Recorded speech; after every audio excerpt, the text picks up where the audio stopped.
Nerd could rise up. It could get elevated. Nerd could rise up. It could get elevated. I want to nerk free. Be just a made up word. I want to nerk free. Zemo is dancing for an hour in front of me. The Zemo cut. Oh, that Zemo dance. Oh, the Zemo dance. Okay, before we get going here, I'm going to give Kyle mad props. He called how cool that Zemo dance was. Mhm. Disney answered, not necessarily Kyle, but the fans. Oh, And came out with an hour-long Zemo cut. If you haven't seen it, you are missing out. I haven't seen it yet. I didn't know that was a thing. How'd I miss that? Yeah, it's an hour-long Zemo cut. It's amazing. Okay, that's on the agenda for today because I don't have it really. You need to watch it. Yeah. Maybe that'll be our cover for this episode. Maybe. Oh, speaking of this episode, welcome to Everyman's Guide to Nerdom. Hey! Hey-o. We are two 30 to 40 something year olds who talk about pretty much whatever we want. That's Chris. I forgot I'm Chris. I forgot. I'm like, I'll take a drink. And I'm Kyle. You guys might know us online from the Twitches as Guyver and K-Sig. We stream quite often throughout the weeks. We're actually doing it a little bit more here lately. So that's and the community's growing. We got more people with us now. And it is, we'll talk about this when we talk about the Twitch streams. Yeah. I prefer my tit friends. I prefer tit friends. Mm. I prefer my Twitch I'm not friends editing that out. No, please don't. Over my real life friends lately. I thought I was a real life friend also. No. This is I'm excluding confused. you. Oh, okay. This is I'm talking like my lifelong friends who I can't get, that don't call me back half the time, or the older I'm getting, it's and I get it. People get busy. We have families, we're doing stuff. Yeah. It's just tough to accept when you're like, I'm a very social butterfly, and it's kind of tough for me to accept. I think that's kind of one of my OCD things. But then, like, it's been great reconnecting with you, because we're talking pretty much every day. Yep. And I love that. And I will call it, if anyone better edit this part out, I'll say Kyle is one of my best friends. I will call that. I will call that. Edit that shit out. Well, we were no one pretty else can tight know like that. way back in the day too. We were. It's just, I think we're closer now because we get to do this kind of stuff. When you were trying to dirty rush me back when. That's right. I really was. I wanted him in the fraternity. But I don't know. It's just fun. And Kyle and I can swap parenting stories. It's just cool. We just have a lot more in common now. The Twitch friends so it's good time. I'm with you on that. That's my social outlet because I, like, even before COVID and stuff, like where I live now, I moved here like 7 years ago. And there's like, I got some friends here that I've made since I moved here, but like there's no family here at all. My closest, like my family's like 110 miles away. And so like this, like online gaming has been my social outlet since like probably the last 5 years. Because you have more control over it. you have your large group of friends that you can choose from that are on at different times throughout the day. And there's a lot of times we don't even end up playing. We'll get into the Discord voice chat or whatever, and we'll start talking and then we don't end up playing anything. We just sit there like bullshit for chit-chatting 2 hours, well, and it's 3 hours. We always have like a standing Saturday, spooky Saturday. If a new game comes out we're all excited about, we all go and play it. So it's just really cool. And why did I bring this up? Why are we talking about this? It is to thank Kyle for being such a steady bro. This is kind of the dynamic of the show that we're watching. I'm wondering how you're going to tie that in. So, I mean, if you think about it, it's kind of the way guys communicate. Yeah. It's kind of the true way that guys communicate. And, Sam and Bucky are very awkward in real life because they weren't, great friends. They had common friends. But now, as you see, as the show goes along, they're talking a lot more now. Yeah. So the bromance that's is where budding. I was going with it. The bromance is budding. It's a beautiful thing. We are on episode 4 of The Falcon and the Winter Soldier, entitled The Whole World is Watching. That means we are more than halfway done with this show. We have 2 episodes left after this, boys and girls. Mm-hmm. Home stretch. This has been an action-packed run, right? Like we say this every time, but it's such a 180 from the WandaVision dynamic. Shit, it is. I think it's still doing a good. I think WandaVision told a deeper story so far, comparing, end of WandaVision up to what we've seen so far. But for the action, buddy cop style that this is, it's doing a pretty good job. You're seeing some bits and pieces, and you're getting some good throwbacks, which are good. Oh yeah. Some of those I have to look up because, like I said, my memory's shit. And it's back because I'll watch this with my daughter. She's 13 and she's watched I've watched the Marvel movies more times than she has. Right? I know I've watched them more than she has. She's probably seen everyone maximum twice, maybe. Right.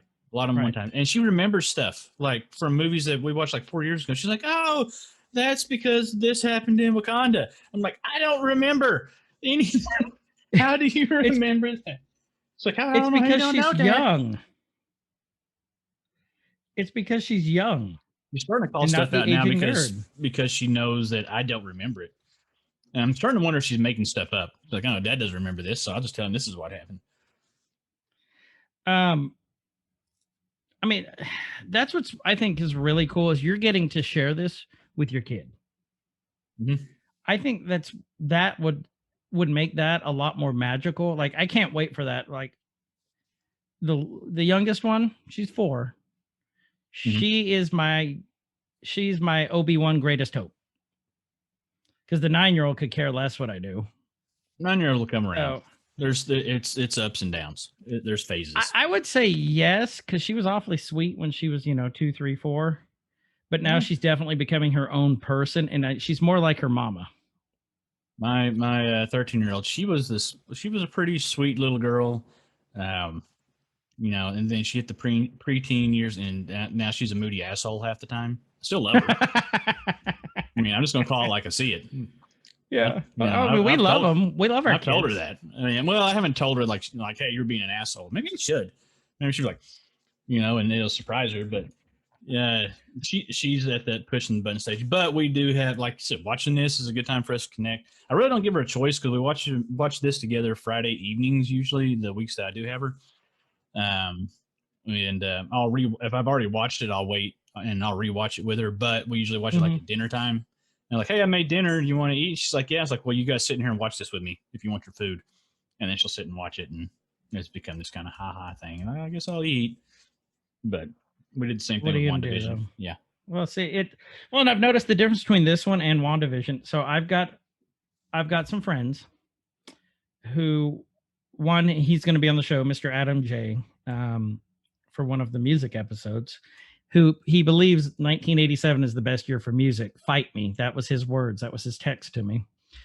So be prepared for that one. I still got to be ready for that one. I'm just going to pick a random year and go with it. His husband loved WandaVision. Mm-hmm. And he's not a traditional lover of superhero shows. Loved WandaVision. No interest in Falcon and the Winter Soldier. I know another guy his wife, exact same way. Another girl I know, her husband's the exact same way. Loved WandaVision, hates this one. I'm not finding a ton of people who are, it's a really even split is what I'm finding. Is what I'm trying to get at is I'm not finding a lot of people that have enjoyed both of them as much as we have so far. If I'm lying, tell me in chat, Discord. I wonder why that. I wonder if there's some dislike for this because of the new Captain America. And like I had explained it to my daughter this last episode because she's watching him, and like, she never uses any bad language, but I could tell like she was wanting to say something. Like, right. she wanted to call him a dick or something like that. Like I could just see Because he it is a dick. building up, and she's like, I don't like him. She's like, I hate, he's done this and his attitude, blah blah. I was like, that's how you're supposed to feel about him. That's how they wrote him. And finally, it started to click with her. She was like, oh, okay. It's a good thing to not like him because that's how they wanted this, because he's not. Yeah. I mean, she makes comparisons to Old Cap all the time. And I'm like, good. That you're getting it. You understand it. And now she's she's separating the two. The character from, like, there's she's figured out that I can like disliking this character and it be a good thing. Right. So I don't know, they're doing a great job with this in writing him how he's supposed to be written, I think. And so the source material really well, way better than I do because I never read it. But from what I've been able to gather, just from talking with you and things I've read online, that he's up to this point, he's actually been pretty light on what he used to be or how he was in the comics. Like he's getting there, and we'll see. If you guys haven't watched the episode, you're gonna get spoilers all the way through this. So I don't care. We see when he loses his shit at the end, that there it is. Like I don't think he could have just started like U.S. Agent, like how you said he was in the comics. I don't think they could have just like kicked off with that. No, I think they would have lost viewers. Yeah. Well, and that's the thing with this medium, like there's so many people, this is their first introduction to him, right? Like me included. Probably, I would say, just throwing a number out, 75% of the viewership for this show, no idea who he is. And so you can't just like, shoehorn him in there with how he is in the comics. You have to introduce him and you have to build the character and you have to like, oh, okay, gradually, well, sure. Maybe like, oh, he sucks. Oh, okay, he's better. Oh, he's a dick. Oh, okay, this is why he's a dick. And so they're doing a good job of introducing him, I think, and doing some character development in 4 episodes. I think they're doing a great job. Mm-hmm. I think they're doing a great job. And like this, this is like a 6-hour movie is basically what this is. Let's simplify this a lot more. Okay. It was 3 episodes that they've had all this to do with, because we're starting the 4th episode here. Right. I think that the character development is just fucking phenomenal, like you're saying, because they've done this in 3 episodes. Yeah. This is if they wouldn't have done. Oh, go ahead. No, I was just saying, if they wouldn't have done it this way, I don't think it would have worked. I really liking the series method of introducing characters, because you do get more time for character development, especially. Okay, so if you're doing someone, a character that's really, really well known, like an Iron Man, like a Hulk, like a Thor, you can do an introduction in a movie, and there's a lot of. You don't have to build too much. People are they're at least familiar with the like character. Superman, Batman, stuff like that. You can pull that shit off. Iconic characters, right? I'm with you. If you're gonna, I don't think you could do a U.S. Agent and a Battlestar in a 2-hour movie and introduce them and get that develop. Like if you're gonna do a more obscure character, this is a great method to do it, because you have a lot more time for character development. You have a lot more time to flesh them out and people to actually understand instead of what you're going to assume they understand. Like, they could reboot everything and just throw Hulk out there and people are going to know who Hulk is. But, who are they going to know with these two, or with the Flag Smashers, even Zemo, right, even though Zemo's been there before, and they're developing older characters too through this, like Zemo. I like the shit out of Zemo right now. He's a very likable character right now. Yes. I don't know. He's relatable. He's out of line, but he's right. He's absolutely right, because look what happened. Yeah. So who would have thought we'd be saying this shit? Okay, let's get started, or else we're never going to finish this. Oh yeah, because we're on a crunch today. Yeah. Okay. Starting off, the whole world is watching. We are in Wakanda, which we knew we would start in Wakanda. You knew you did at the end of the last episode when we saw Io. Mm-hmm. You see a campfire going, and the time frame is 6 years ago. And Io's speaking in English. It's time, and then there's Bucky. And this is because we know that this show, Falcon and the Winter Soldier, was 5 years, or is it 6 years after everyone comes back? I think it was 5, wasn't it? Is what we established. 5.5, somewhere around there.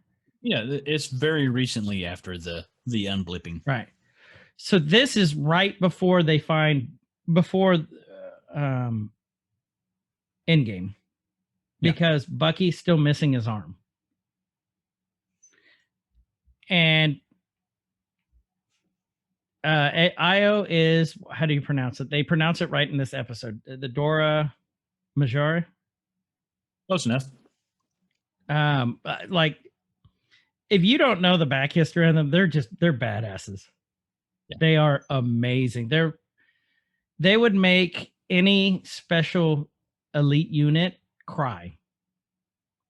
I would put them up against any unit in the world. I mean, they fought against Thanos' forces. Mm-hmm. These are tough women that will make your unit cry, is what Chris is saying. I'm quoting that. I'd give them a shot.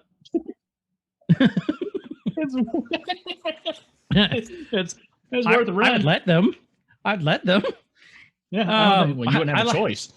No, I wouldn't have a choice. I like strong women. And if they would carry me into the bathroom after and then give me a bath, that would be amazing. Death by snoo snoo. Death by snoo snoo.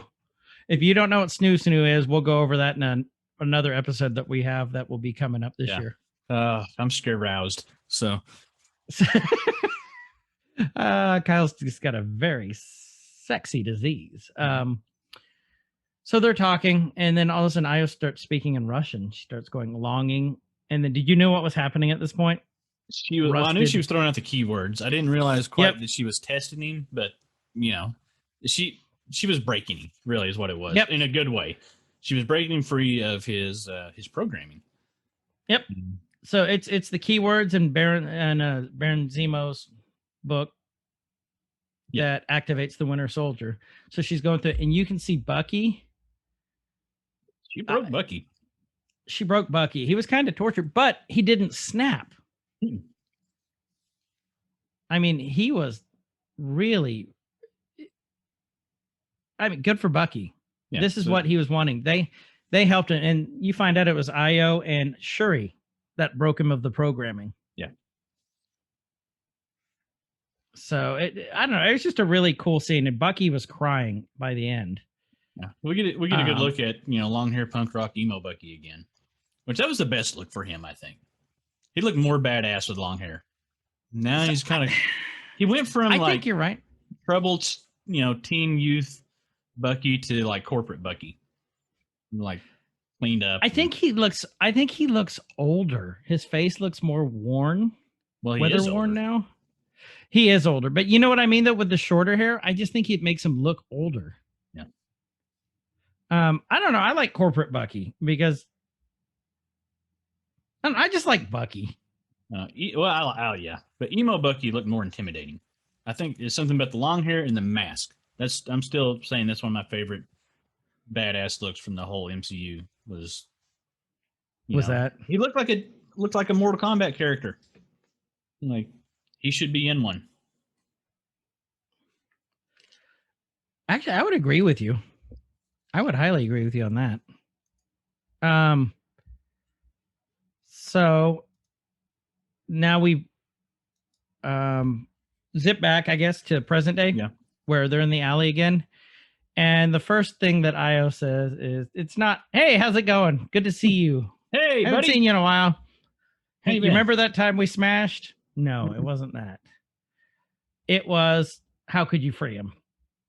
Like, again, this just shows how badass these warriors are. And I mean, I'm not going to call them female warriors. They're warriors. Yeah. I mean, they're amazing. I'd let them protect me. I really would. And she, and then she's, I think she's trying to basically make him feel guilty because Bucky said we need him. And she's like, she goes back, with time and money, the Winter Soldier programming was removed from you like rotten fur. And Bucky's like, yeah, I'm good with that. Thank you. I'm grateful. Thank you. And he's being very neutral at this point. I mean, he's in a tight very, spot. very Bucky. We're in a tight spot. He's in a very tight little spot. bit. A little bit. Because they do need Zemo. And he's trying to relay that to her, and she doesn't give a shit. It's like, well, you remember what he did. He blew up the UN. But she does kind of concede a little bit, and she's like, I'm giving you 8 hours. He convinced, like, I need him. This is a bad, we're trying to fix this bad thing. I need him. Mm-hmm. He's a means to an end. And she's just like, well, 8 hours, White Wolf. So she gave him a little bit. That's something. I'm taking a picture of this because this could be our cover right here. So you guys that aren't watching the YouTube, Chris is holding his camera at a really weird angle. I don't know what we're going to use for the cover. I'm texting it to you right now. Oh, okay. We'll cut out the wording and we'll make our own meme on it, like Jimmy Woo.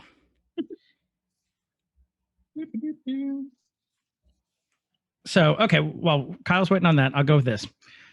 What was the last thing you said? That she gave him the 8 hour. Like, she still, there was enough, I don't know, trust or leniency there. Like, she could have went and took Zemo then. But she's like, you have 8 hours.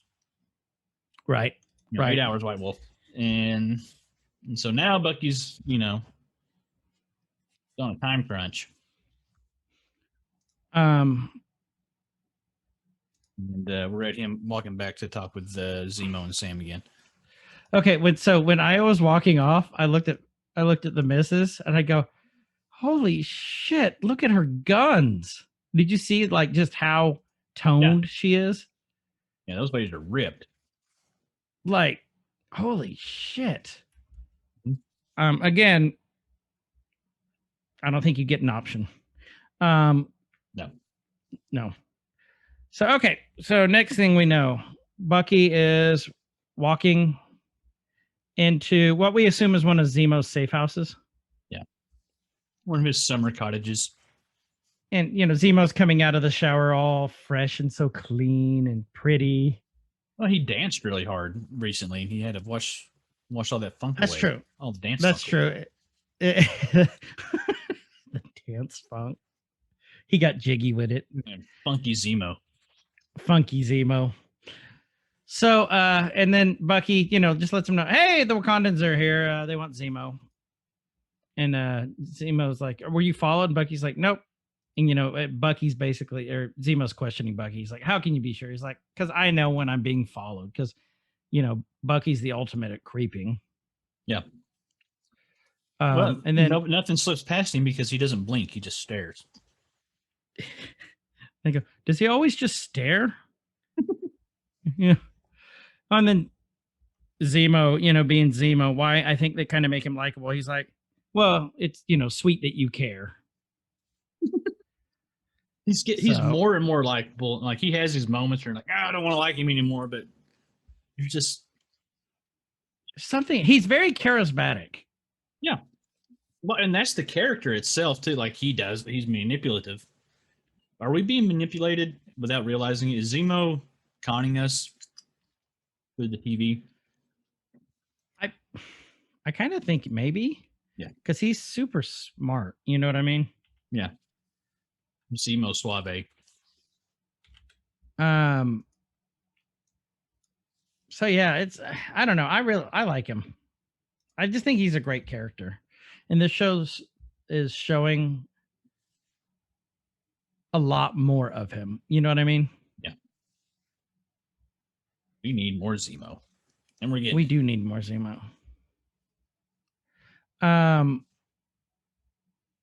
So we're looking at that, and then where is it? Yeah, because he knows when he's being followed.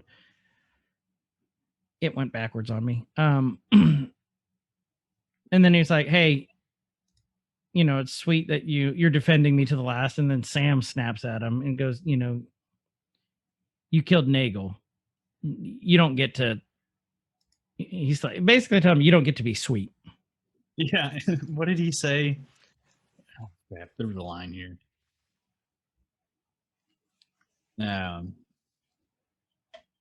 Yeah, when Zemo was like, "Do we really have to litigate what may or may not have happened?" Yeah. Yes. That's the line. Yeah, and then Sam, there's nothing to litigate. You straight shot the man. Mhm. So, no, it's coming up here. And then Bucky brings up of how Carly bombed the GRC and killed 3. And, and then like a lot more were injured. And remember, one of those 3 was a guy that was like 1 week on the job. Like he just started. And had, what did they say? He had 2 kids. Yeah.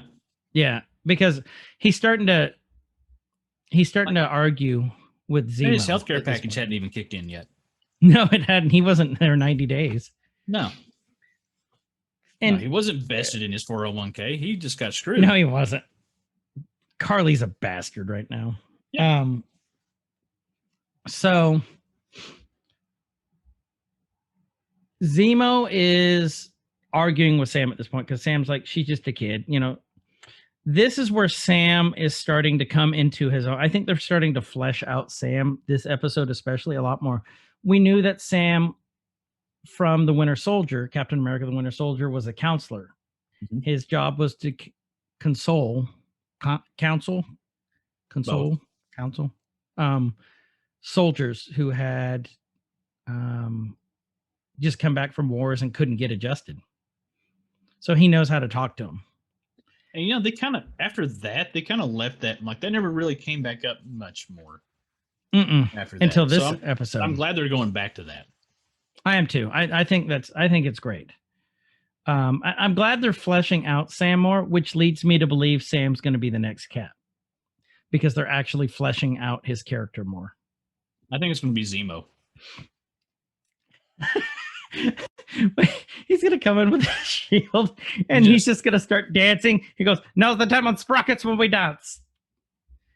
Going back to Kyle's comment last episode. Mm-hmm.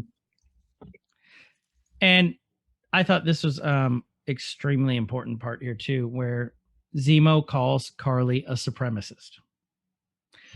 Last episode, Kyle and I were kind of defending on how, we kind of sided with Carly. Like, they're being treated terrible, and then she killed people. Yeah. Zemo at this point is putting a label on her as a supremacist. Mm-hmm. What did you think on that part? What did you think he meant? I'm still thinking on that. So, okay. Knee jerk, right? When you initially hear the word supremacist, you're going to tie that to like racial supremacy, right? Like white supremacist or whatever. And I don't think he means it in that context. What I think he's going with here is like literal, like she wants to be supreme, or she may not consciously be expressing like she wants to be like the supreme leader of everything, but they are now part of a supreme race of physically supreme race of people.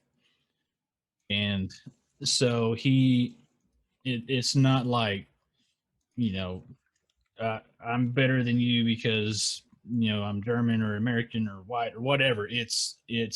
They're a physically supreme people, and they're going to eventually become to the lures and of their power. They're going to realize that we can do whatever we want because we're a supreme physical race or supreme physical specimen now. And they're going to want to try to take over everything. Eventually, like there's a path that it'll lead down. Right. Even starting out with what may seem like the noblest of ideas, when there's nobody that can stop you, there's no reason to stop. Either if it's not going to be her, it'll be one of her followers. I think it's kind of where he's driving with that. What is that old saying? The most terrible crimes were laid with the most noble of ideas. Mm-hmm. Yeah. Very reminiscent of Hitler. I think that's the connection he's trying to make. I think so too. I think that's and I just put that together when you were talking about that. Because that makes more sense hearing it out loud like that, because I'm not calling Carly Hitler. I'm not calling her a Nazi. I'm just saying it's very, Hitler was a very charismatic individual. He drew people to him because of a cause. That's what Carly's saying. So I think you're right. I think that's what, again, I'm not calling Carly Hitler. I'm just saying that this is kind of the path that. You're saying she's going to turn into Hitler. That's what you're saying. She can get a little mustache. Yes. Yeah. We'll call it a Carly stash. Carl stash. Maybe she'll turn into Carl. The cause. She'll turn into Carl from Aqua Teen Hunger Force. Hey! Hey! Choose guys. You guys. And this one line from Zemo, the very concept of a super soldier will always trouble people. And that's Zemo's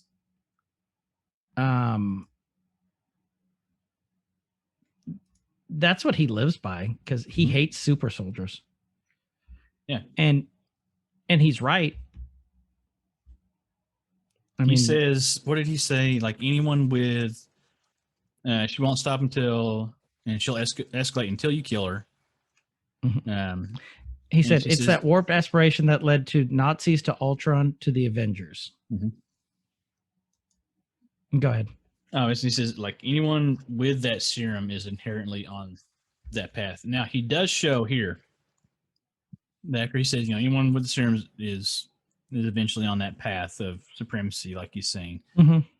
Until you kill her, she kills you, and Bucky says, you're wrong. The serum did not corrupt Steve. And Zemo agrees. Yeah. So yeah, he does hate super soldiers, but he agrees that Steve was great. But if you look in the history of the super soldier serum, Steve's the only one it hasn't corrupted. Mm-hmm.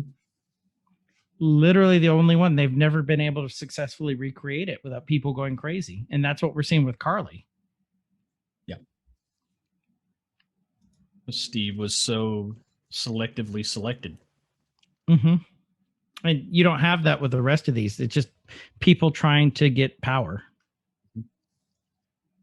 Yeah. And this is some really good foreshadowing to talking about anybody that gets the serum. Ultimately goes. Oh, 100%. Yeah. And then they talked about giving Zemo up, their tour guide up to the Wakandans, and then they start talking about, what was it, Danya? Mm-hmm. What was the name there? Danya. I don't remember her last name, but she was basically like the mother of the Flag Smasher. Yeah, Danya Begonia. Sounds like she's the mother of Amelia Bedelia character. So you know what? That's her name right now, Danya Begonia. But then I love this part, and then we get back into where I think I do think that they're centering this more towards guys, Falcon and the Winter Soldier, the bromance, because then Falcon goes, they're saying, from my understanding, Danya is like the pillar of the community, right? I love this part. So he goes, so when I was a kid, my TT passed away. Yeah. It just out of the blue. And then you see, Bucky has his head back on the couch, just eyes closed. And then he gets up and he goes, your TT? Mm-hmm. And then he's like, yeah, my TT. He's like, who's your TT? And then Sam's like, kind of rolls his eyes. Fine, when I was a kid, my aunt passed away. And he's telling how the entire neighborhood got together for like a week. And he thinks that they're doing the same thing for Danya. Mm-hmm. So just showing like a pillar of the community. Seems like your TT would be proud. Yeah. He's got these one-liners through, like, ever since he got busted out of prison, like these just little one-liners that are so like under the radar funny. That like your TT would be proud. Mm-hmm. And he throws them a Turkish delight, telling them how irresistible. Turkish delights. I don't think I've ever had one. Oh, they're delicious. Are they irresistible? No, but they're really good. No. To be fair, I don't think I've ever had a real Turkish delight though. I've had, the mass produced ones. I'm fairly certain that Zemo's Turkish delight are a lot different than the ones that I would get. Probably. Like a lot. Probably the real deal. Yeah. From actual Turkish people. Yeah. Made out of actual turkeys. Actual turkeys. Well, and then next thing you know, you see this ruins, and then they're talking about how the GRC was attacked, and what Kyle was saying with the worker with the two kids. Mm-hmm. Basically just how terrible it is, and they're watching it. It's the flag smashers watching it on the news. Did you sense uncomfortableness from all of them at this point? Oh yeah, there was a lot of that, like, don't make eye contact going around the campfire. Exactly like, what it was. They're just sitting there, like, nobody wants to say it, but the general feel of the group is like, oh, we fucked up. Yep. Like this. Well, because and they called them at that point, they started calling them a radical group. And I don't think they referred to them as that before. So now they are definitely terrorists by definition, because they blew some shit up with some people in it. And killed people. Yeah. They attacked a government installation. So, yep. yeah, of course they ratcheted it up another notch. So we're looking at, well, have you noticed none of them would look at Carly except for that one guy who walks around with her, the American guy with the beard. Mm-hmm. He was looking at her, and Carly just looks I think it was the look of someone who knows that she went a little too far, but didn't care at that point, because she kind of gave this little sneer and got up. There was a line that was said here when they were watching the newsreel. You go, newsreel. Are we in the 40s? And they were watching the coverage. We were watching the talkies. Yeah. Dayline today, the flag smashers busted up another DRC facility. Hey, fella. Hey, Johnny, don't touch that circus freak. There was a line said the GRC. I wanted to see if this had any significance. It felt like it did, and I didn't go back and research it, so I'm going to rely on you. It said the GRC formally began drafting legislation known as the Patch Act. So that could be a couple different things. I took it as one possible nod, but I didn't know if it was an actual thing. I think it's a nod. I think it's more of a nod. I think it's like a Princess Bard nod thing. Yeah. Oh, absolutely. Well, I think so. It could have been two things. Well, because they've been in Madripoor, so I think it was a nod to Wolverine patch. Yep. But it could also be Nick Fury. Nick Fury has an eye patch. He watches, S.H.I.E.L.D. handles the terrorists. So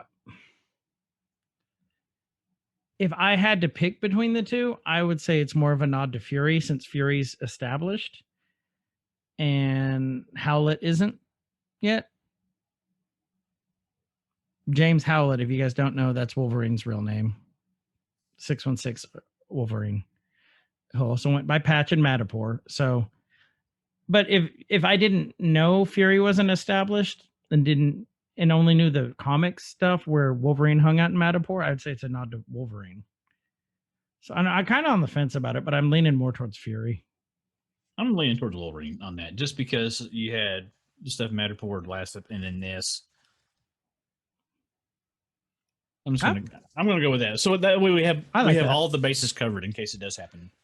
And then one of us is right. Yeah. So yeah, no, it's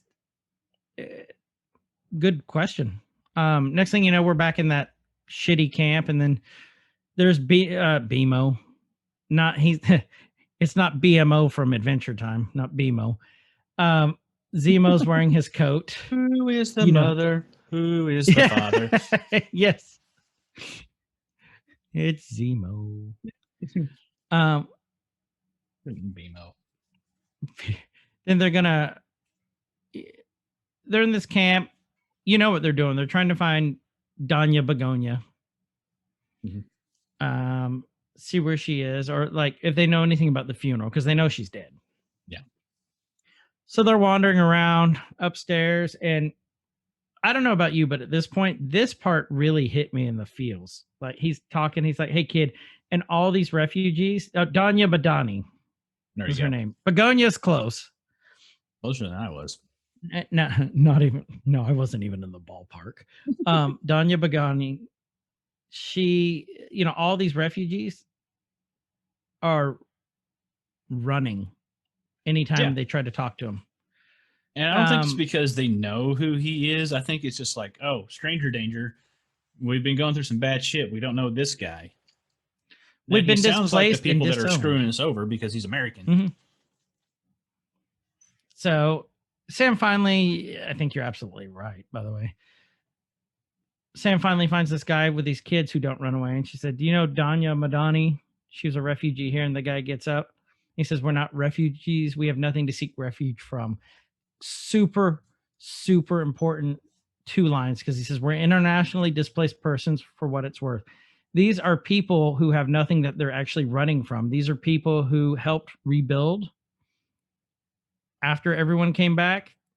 Got houses, then they were kicked out. They got their houses taken from them.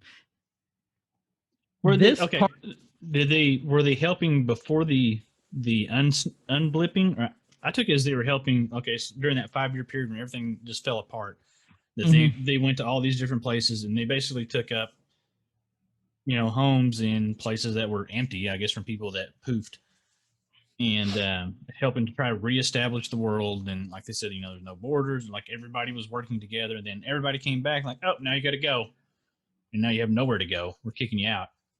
That sounds a lot better than my theory, what I was formulating. So we'll go with yours. I like that better. Okay. I like that a lot better, actually. Well, it's because I thought that they were trying to, what I was starting to gather was that they were trying to help rebuild and then they were kicked out. But no, I like yours better. Yours makes a lot more sense than my theory.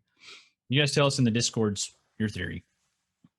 Well, I mean, you don't have to tell us. I'm saying Kyle's right.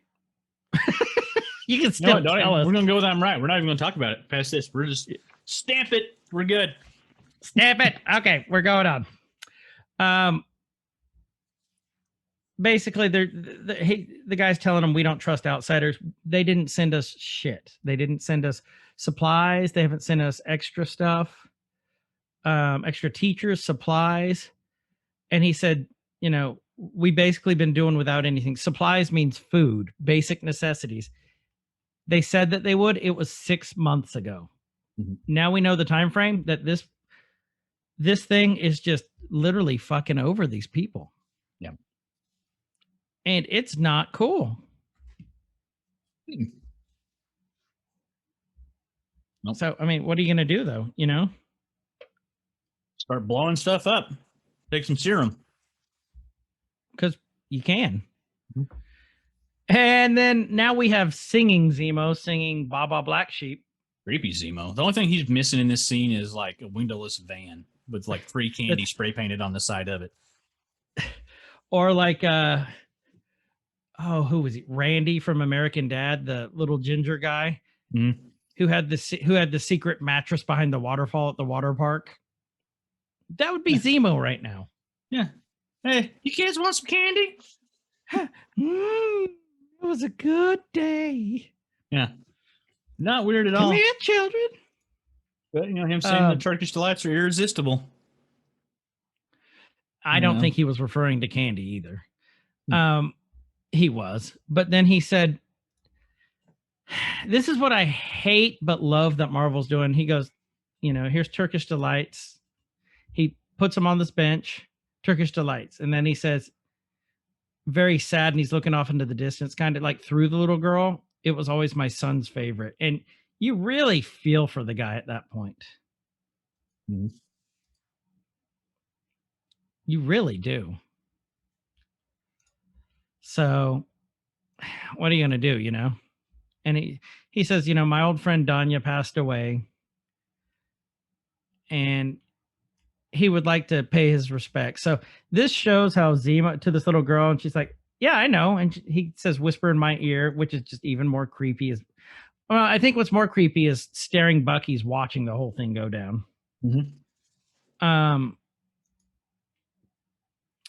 But this just shows how much of a master manipulator Zemo is. Yeah. It's he knows the routes to take. So it's not always he looks for his method of manipulation is finding weaknesses, finding vulnerabilities, finding the easiest point of entry into whatever situation. And this is, you got kids that have been stuck there for 6 months. They've had no supply. Like they laid it up before, like we haven't had food, we haven't had basic stuff. It's like, hey, I've got candy. These kids haven't had candy in months. Of course they're going to talk. You know, That's exactly it. I don't know. The whole thing just makes me sad. The whole situation. Yeah. And I like how they're just building. They just continue to build off the snapping and unsnapping. That it's just turned into this great ongoing conflict that doesn't involve having to have a big purple super baddie. Like there's enough bad stuff going on just with people that's creating enough conflict to carry this show at least, and will probably carry a movie or two. Yeah. And I have a feeling that, you know, if they keep him around, I have a feeling that this isn't going to be the last we see of Zemo at this point. I think he's going to be like a Loki 2.0. Yeah. Like the bad guy that he rides a gray area where he's just where he's needed. Kind of like how we talked about like how Agatha or Agnes was, you know, she wasn't good or she wasn't bad. She just did what needed to be done in the moment. And so you've got that with Loki. You got that now with, you know, Agnes, and I think you're going to get that with Zemo now. That he's just. I think you're right. He's not bad. He's not evil. He's not great. He's not good. He's there, right down the middle. What was it you said last time? Is Zangief?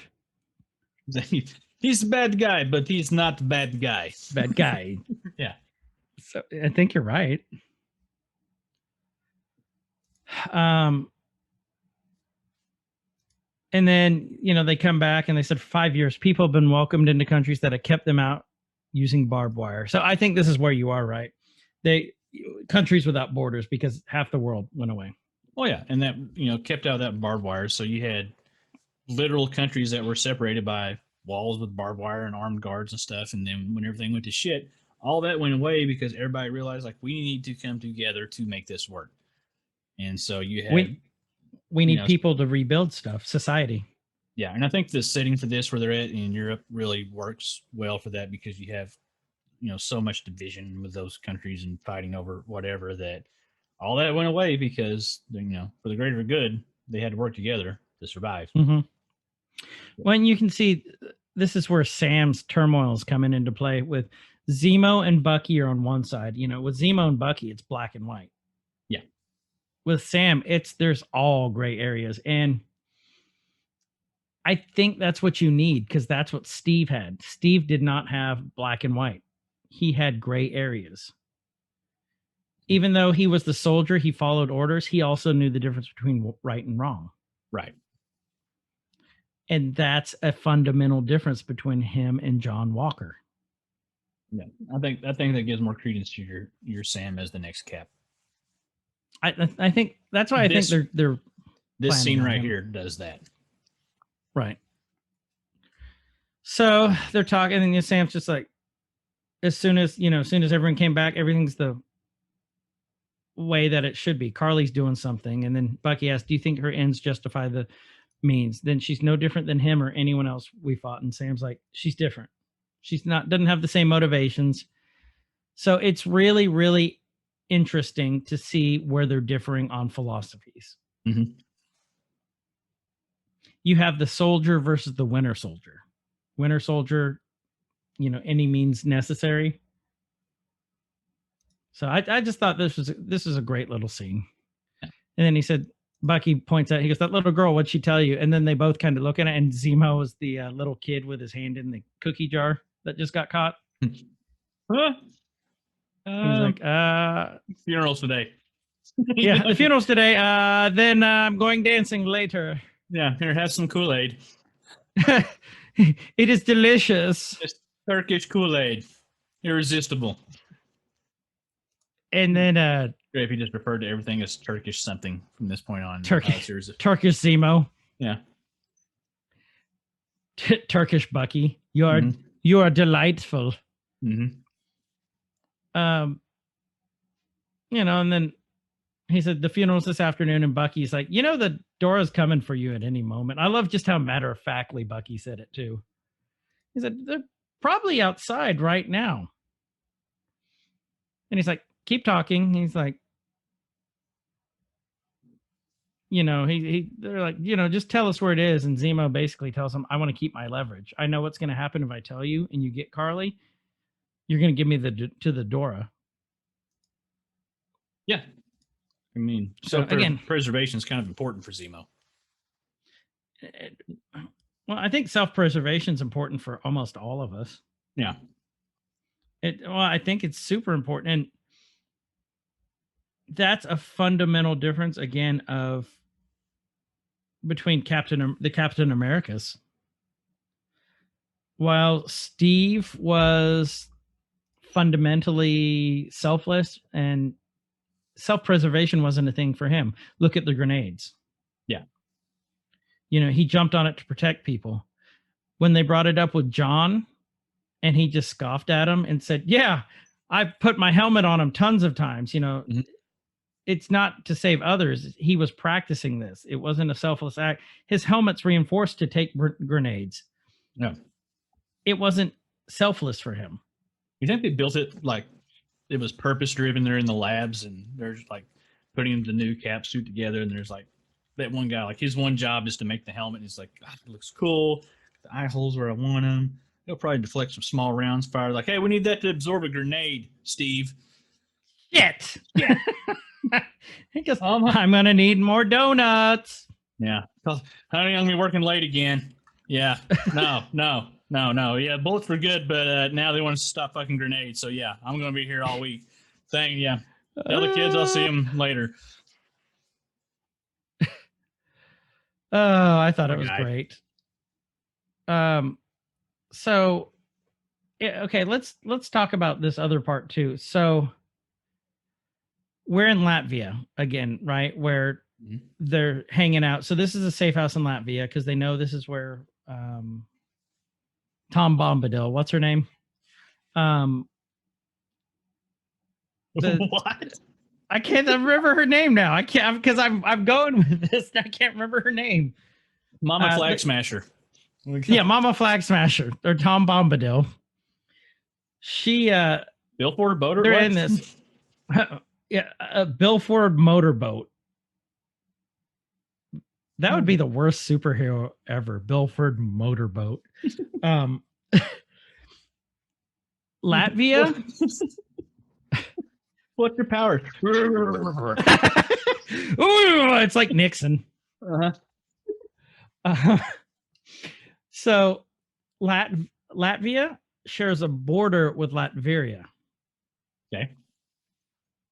Latveria is ruled by Dr. Doom, Iron Fisted.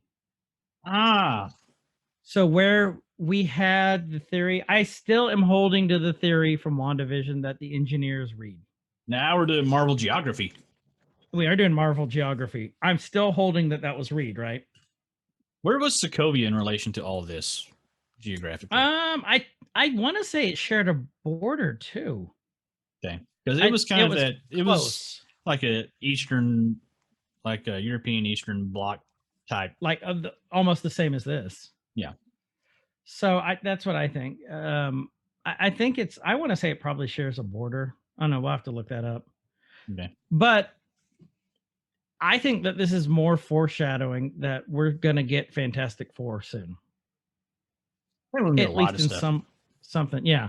But we're just going to be patient. So I don't think there's your first Easter egg. Yeah. I think they're going to bust their full reveal load all at once because we won't be able to handle that. I think we're going to get a little bit here and there. Yeah, I agree. Okay, so next thing you know, Zemo just kind of looks. He's just like, oh, You could tell it was tense. And next thing you know, we see Sharon. Mm-hmm. And Sharon goes, I have a feeling you're going to ask me for a favor. And Sam's like, no one here is telling us shit. He's holding us hostage with information. And Sharon's like, that surprises you. I think they're going to do Sharon dirty again. Probably. That's kind of where I'm thinking. I don't think that it's going to be a dry cut and paste. Does she have a canon history of turning bad? No. As far as I remember, because Sharon wasn't always a major player. She was always a bit player till she became on the forefront. I think she was head of S.H.I.E.L.D. for a while, if I remember right. I think you brought that, yeah. She was also the one who, if I remember correctly, shot Cap and killed him. I might be wrong on that, but it was like with this weird time bullet. It's a big complicated story. So I don't know. I just get this feeling they're going to do her dirty again, and I hope not, because I really like her character. I kind of thought she might be like martyred at some point in the series, but after the end of this one, I don't think she's going to be. I don't think I think they'll keep her around, which means she'll have been around since phase 2. I mean, since you said she ran S.H.I.E.L.D. at some point in time, and I believe so. Maybe she'll step up to take that helm, because they're eventually going to have. I mean, Sam Jackson's getting old. They'll eventually have to start phasing. I think they'll start phasing him out slowly. Maybe not in this phase, but maybe by the next phase. He is getting old. Mm-hmm. Still doing a great job, but no, he is, and I love him. He's one of my favorite. I think everything is setting up for a passing of the torch for everything. Avengers, I agree. S.H.I.E.L.D. leadership, evil regimes. It's like it's all setting up for that. Yeah, I mean that's the whole point of this show, I think, too. Because the two soldiers. Yeah. Sharon tells him very, very careful, not so, and not mincing words too much. You got to let this play out. Mm-hmm. She said the power broker went ape shit when he found out that Carly stole the serum, and he's after her now. And she's basically warning Sam, do not get involved, because the power broker will come after you. Mm-hmm. And do we think our heroes listen to this? Mm-mm. No, not at all. No. Well, power broker went ape shit when he killed Nagel, because 20 vials of serum is a big thing, but he could have just remade that. Now they can't remake the serum. Yeah, not that easily. No.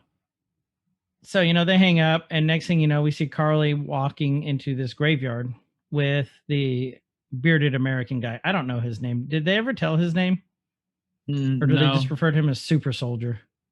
I don't know if they ever did say his name. He kind of looks like a Barry. We'll call him Barry. Okay, so Barry. So she's walking with Barry. They pushing this thing on this tombstone, and out is a fanny pack. So apparently we carry Super Soldier vials around in a fanny pack. That's where I keep mine. Oh. Yeah, I mean, as you do. As one does. You keep it on your fanny pack. So this just sets up that they're chit chatting, and it's like, are we doing the right thing? And he's like, his grandfather used to tell him, if you're doing something that makes you scared, it's probably because you're doing the right thing. Mm-hmm. And he talked about how his father fought Nazis, and then he tells it how he was a Captain America fan. And she's like, I don't know if I should tease you. He made me believe that there was decent people in this world, and I don't think there could be another Captain America until I met you, which means I think that's important in two aspects.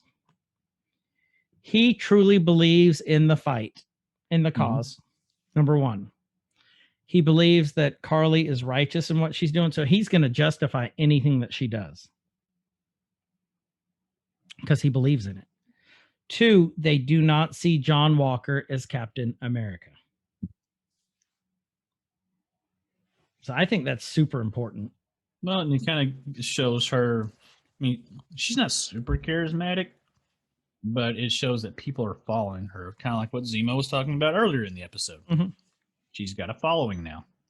The cause has a following because of what she's doing.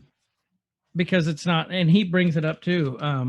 You know, the world's not good and bad. There's the in between, and that's who, you know, who's following Carly. Well, it's not black and white. And then another really important line, I think, was when he said, "What we're doing will outlive the legacy of the Shield," which that's what this whole show's about, is the legacy of the Shield. Yeah. So I just thought that was kind of foreshadowing right there. And it just kind of catches me how caught up everybody is on the physical. Like, yeah, there's the imagery of the Shield and what it represents, but there's a lot of caught up on the actual physical object, the Shield itself. Like, well, it's because the Shield, it's like you're saying, what it represents, and I don't know, it's a very complicated show. Mm-hmm. It's very straightforward in some ways, but I think there's a lot more undertones that it goes through. Next thing you know, we see Battlestar and Walker, Dick Cap, Captain Dick, walking down the stairs, and you can tell they're in the same place. They're in Latvia. Yeah. He's saying, Carly Morgenthau is too dangerous for you guys to be pulling this shit. And you hear Bucky, how'd you find us now? And he's like, come on, you think 2 Avengers can walk around Latvia without drawing attention? That was Battlestar. Mm-hmm. And Walker's like, no more keeping us in the dark. Like, Walker's not playing around anymore. No, he's really reverted to what he really is, and it's that super matter of fact, complete the mission. I'm in charge, whether you guys believe I'm in charge or not, because he believes he's in charge. He does believe he's in charge. Respect the chain of command stuff. Yeah, all that. So yeah, the first thing he says is, demands, why'd you break him out of prison? Talking about Zemo. Mm-hmm.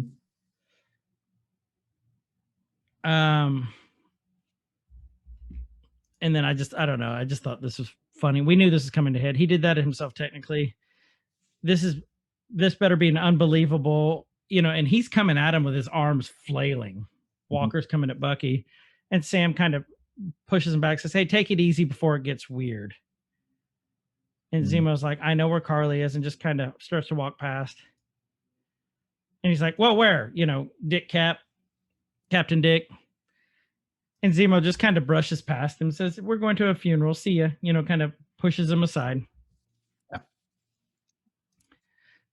And he's like, he means civilians. There's high risk of casualties. So, they're basically telling John, calm down.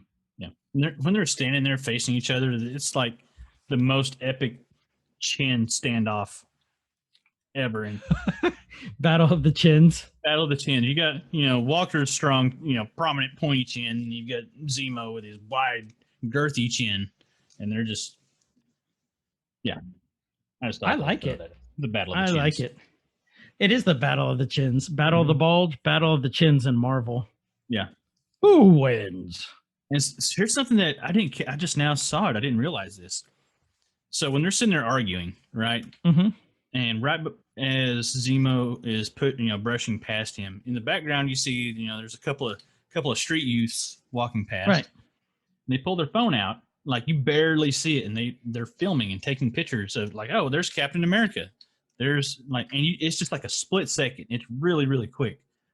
Which that sets up for stuff later, but I didn't notice that. I didn't see that either till I paused, for the chin off. Right. But they're, ooh, sexy. He's Captain America and you got Battlestar, and they're not very incognito right now at all. So if they're trying to the element of surprise is gone, or should be. Mm-hmm. because you obviously have Captain America walking the streets of Latvia. Then it's went viral now because somebody snapped a picture. Right. But yeah, anyway. No, I keep going. Keep running with that. No, that was it. It was just a little interjection. Okay. With it, and then, it's when Sam says, like, I need to talk to her. Walker's wanting to arrest her because he knows that's where they're going to intercept her. Walker's like, I want to arrest her. Sam's like, and this is where he comes back to his, Sam's past of being a counselor. He's like, I want to talk to her. I think I can reach her. I think I can get her to level. And they're back and forth, saying like, this is in my wheelhouse. And then Walker's like, we're past reasoning with her. I hate you. That's what he's doing. Yeah, and Lamar's like, well, let's try it. Battlestar, is like, let's try it. So, do you think Battlestar is Walker's Jiminy Cricket? You kind of brought that up last time, and I'm seeing that a little bit. I think he is. Yeah, he's his voice of reason. And he listens to him for the most part. Even if he's not a voice of reason, because that's about to come up in this episode. So, I mean, he's his right hand man. He does. He listens to him when he says, and then maybe it's worth a try, and then Walker does that kind of broke. Yeah. He does. Yeah, he does do that, doesn't he? Kind of sways his head. Yeah. When he said, are you going to let your I love this part. Are you going to let your partner walk into a room with a super soldier alone? And then Bucky goes, he's dealt with worse. And then, like, almost under his breath, and he's not my partner. Mm-hmm. Yeah. Did you ever watch? We're not together. We're not together. Did you ever watch Chowder on Cartoon Network? A little bit. I love Chowder. I love Chowder too. Oh, by the way, that's on HBO Max. They put all the episodes on there. Just because I've been rewatching it. It was John DiMaggio or John DiMaggio. DiMaggio was the voice of Strudel. Strudel. Rabble.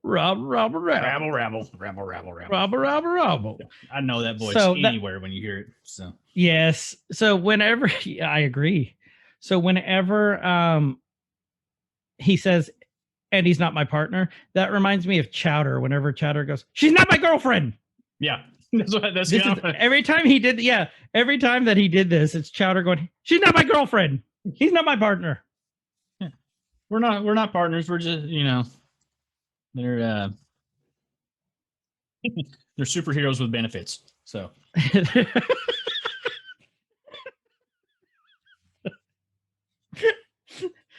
they're occasional partners. Yeah. So Walker does. Stage. They are. And then they're arguing, and Walker's doing his little chin pout, pouty chin. I can't. Yeah, you. I can't do it either. I don't have enough. I could just barely do it. None of us has that chin power. And then Zemo's like, I'm sure it'll all come to an agreement. And he goes, my business associate's here. And he points, and it's the little girl that he gave the Turkish delight to. Mm-hmm. And he gives her some money. And he gives her some money, a lot of money. Mm-hmm. And he's like, hello, my friend. This is for your family, which kind of butters her up a little bit, which helps. Then he's like, can you show us the way? And the little girl's like, come on. Mm-hmm. Yeah, no problem. Yeah, sure. Yep, I'll betray everything I know for some money. Flipping on everybody. We got some candy and some money. Who wouldn't like this? Mm-hmm. Next thing you know, you're walking into this building, which I'm assuming is some sort of, I don't know what that is, a tap house maybe, or I don't know what it is. Cool old building. But then John slams Zemo up against one of the little kegerators, whatever it is, and handcuffs him. And Zemo goes, aggressive. Yeah, Zemo with his one lines again. I think it's a big boiler. You think so? Like. Yeah, they might be in the boiler. I don't know. Yeah. Zemo with that smirk, but I get it. He's fine. and you know, Sam goes to walk up, and you see Walker start walking, and then does like this hesitation, like he wants to keep walking, and then walks back. You can tell Walker's already aggravated. Oh yeah, he's pacing. Like he's like the guy that's in the corner of the bar about 1 a.m. that's just looking to fight somebody. And he's just Let's go. yeah, pacing back and forth. Somebody say something. Somebody say something. Come on. Yeah. I mean, that's exactly what it is. And I think Aggro we're bro. starting to see that's what aggro bro. I think we're starting to see a lot more of Walker's true nature in at this point. Mhm. And it We're pisses seeing you the off true because John you know Walker. if he gets mad and wants to start kicking ass, like he can back it up. He's a hell of a fighter, even though he's not a super soldier. And then next thing we see is the funeral. Mhm.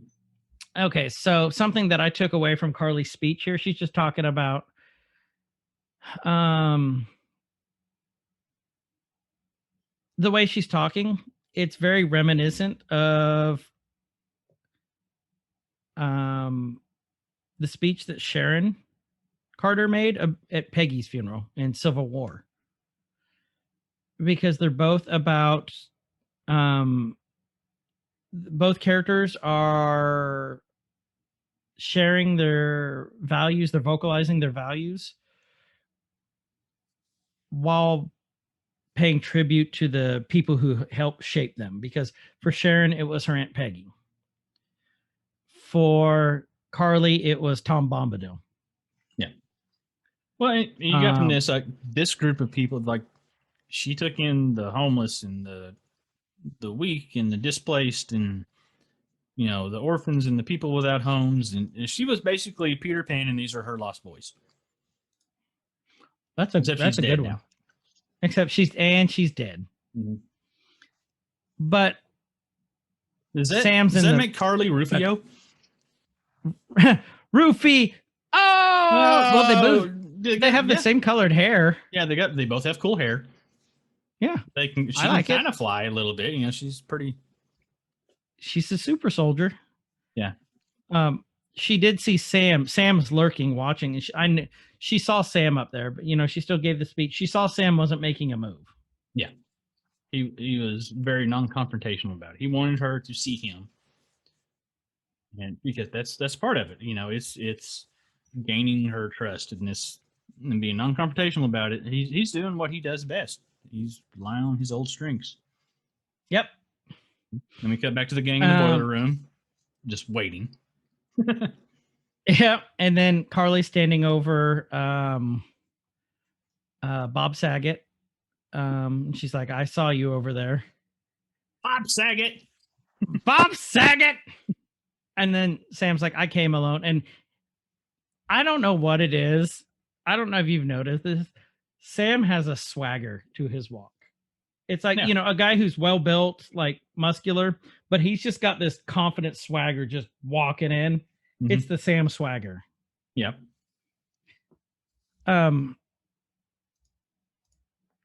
You know, Carly calls him out, said, I saw you up there. Yeah. And you see, and Sam does the same swagger. Yeah, I came alone. Uh-huh. And you see a change in her, and like after she like blew some shit up and killed some people, you see a change in her tone, her face, everything. Like she's serious. Like she was serious before, but like now she's, whether she realizes it or not, she's doing just like what Zemo said. She's sensing that she's got some real power now over the people that she's leading and herself personally with power. So she's coming into come to terms with it, and that's exactly what Zemo was talking about. And you just, without her saying it or her actions, you can see it in her eyes and her face and the way she talks. It's in her movements, just very, very much so. Like Kyle's saying, it's the changes there. What is it? Absolute power corrupts absolutely. Mm-hmm. That's what we're starting to see, because she's stronger and she knows, you know, this is the only way that we can make a change. Okay. Yeah. Like there's no regrets anymore. So like at this point in time when they're talking, Carly's speech is very pure motive like to me. Mm-hmm. Like for a good cause. going back to the whole, and then the comparison to Sharon's speech during Civil War. While Sharon is getting more shady at this point, like who would have thought that? Yeah. The bad guy has good motives while the good guy has bad motives right now. It's kind of an interesting little comparison, I thought. Yeah.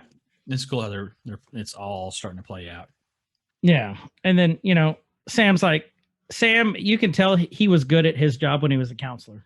Yeah, because you see her He's let her guard down. She like hops up on the table. She's slowly getting comfortable talking with him. He's getting her to open up. He knows that's what he has to do. He has to get her talking and let her talk and show that. Well, I think, yeah, exactly. I agree with what you're saying. I think what sets Sam apart from John Walker is what Steve had. Steve was empathetic, to people. He had empathy. I think this is what we're seeing with Sam here. Mm-hmm. Because she said, you want me to stop because people are getting hurt, right? But Sam, what if I'm making the world a better place? And he's like, it's not a better place if you're killing people. It's just different. Yeah. And then she has that smile and kind of looks off. She's like, you're either brilliant or just hopelessly optimistic. And like you said, he puts her at ease because he didn't come up, with fists. He just did the Sam swagger. He's like, hey, girl. Yeah. Got his hands in his pocket. Hey, girl. Hey, girl. Let me holler at you. Yeah. That's what he did. Check out these wounds. Can I be a little bit of both? She's like, no. And then we see Walker. Walker didn't have his helmet on at first. Now he's got his helmet on, and he's trying to look past the door to see where Sam went. And Bucky's just standing there. Mm-hmm. He's impatient and like it has, he's ready to go. He doesn't want to wait the 10 minutes. He wants to go grab her. Right. Okay. Do you think Walker's hearing voices at this point? Because he's like, no. This is a bad idea. No, like he's talking to himself. Or you think that's just rage? I've never gotten a rage so bad where I'm doing that. So that's why I'm genuinely asking. I think it's rage. I think it's just he's just not thinking clear. Well, I think he actually is thinking clear because his mission is to arrest her, and this is a roadblock for him completing what he needs to complete. He is extremely focused on the task at hand, and his current task is to arrest Carly, and this is holding him up, and that's what's pissing him off. Is he's lost a little bit of power in this moment where he's having to wait. He's so that's royally pissing him off right now. So that's where you see that the pacing, the looking at the clock, and he's attempting to, he's taking deep breaths and he's like attempting to control it a little bit, but it's not gonna last long. It's not gonna last long. Yeah. Well, and he's like, don't do that. Battlestar tells him, it's only been 10 minutes. He's like, no, don't do that. Don't patronize me. Mm-hmm. And and he goes and looks at the clock. And then, did you notice the camera angle got kind of all weird and warpy at that point too? When he looked at the clock, then it went down. It like got kind of warpy. Like you could see a snap on him when he goes, I'm going in. And then Bucky gets right in front and puts his hand on him. Doesn't say a word, just stares at him. Yeah, go back and watch that part. Yeah. So look, he'll look at the clock, and all of a sudden it goes from being up high, his like face angle to eye level, to going down below, and it gets kind of wavy. Like something's just off. Not wavy, but like distorted. I can see that. Yeah. Brilliant piece of cinematography. Mm-hmm. They do some cool stuff with camera work. Yeah. And yeah, then he has a little standoff with Bucky, and that's where he does like the like where he like looks at his feet like he's just getting ready to fight. Like he knows, move. Like he knows that he can't get through Bucky even if he wants to. And I think this is part of where his rage is coming from too, because then he says this line, he knows he can't get through Bucky, and he goes, this is real easy for you, isn't it? all that super soldier serum running through your veins, all the serum. I think that's where it's coming through, is he's a little jealous because he thinks that that's what makes Bucky superior, is the serum. Yeah. I mean, that's a lot of it, but Bucky's also had about 110 years. Mm-hmm. He's a wise old man. Not 100. Yeah. Like 90 years more fighting experience than John. Yep. So he said, Barnes, your partner, he's back up in there. And then he's just staring at him. That chin's just out. And he does like the head cock. You really want his blood on your hands? Scene right there. He really looked less like Captain America and more like somebody that's dressed up as Captain America. Like you see him. Yeah. Yeah. Like he bought the wish.com costume. I know we said, in that episode before, there's no such thing as a bad cosplay, but then he kind of looks like a bad cosplay. The scene, yes, he does. And then we switch back to Sam and Carly still talking. And then he said, he says, hey, Zemo says you're a supremacist. Calls her out. And she's like, me? And like her face just looks, like, what the hell? And she goes, everything I do is to end supremacy. She genuinely looks confused. Yeah. Like, these corporations and the beasts who run them, they're the supremacists. So I think it all comes back to perspective. Yeah. Perspective. And then you have, tunnel vision. She's not seeing anything outside of her goals. Walker's not seeing anything outside of his goals. There's a lot of single-minded tunnel vision going on in this, this little scene. So I think the only people who don't have tunnel vision right now are Bucky and Sam. Yeah. Battlestar to an extent. To an extent. I mean, Bucky to an extent too. Yeah. But I think he's a little bit more clear. At least Bucky sees the big picture. Sam says, so let me ask you this. You have more serum, right? And then she, no. Yeah, so. And he asked her, are you going to increase your army? You're killing innocent people. And she's like, they're not innocent. They're roadblocks. And she'll kill him again if I have to. And Sam goes, wow. Yeah, she realizes what he got her to say it. She's like, you tricked me. And he's just standing there with his hands in his pocket, non-threatening. Yep. And that would have been the moment right there, too, because she had a moment of realization. Like, she's like, oh, I'm kind of messing up a little bit. Like, I'm taking this just a little too far. Itty bitty living space, yeah. And then he mentions, my sister's waiting for the exact same answer. He's like, I'm not your enemy. I agree with your fight. It's just you're going about it. You're doing it the wrong way. I agree with why you're fighting.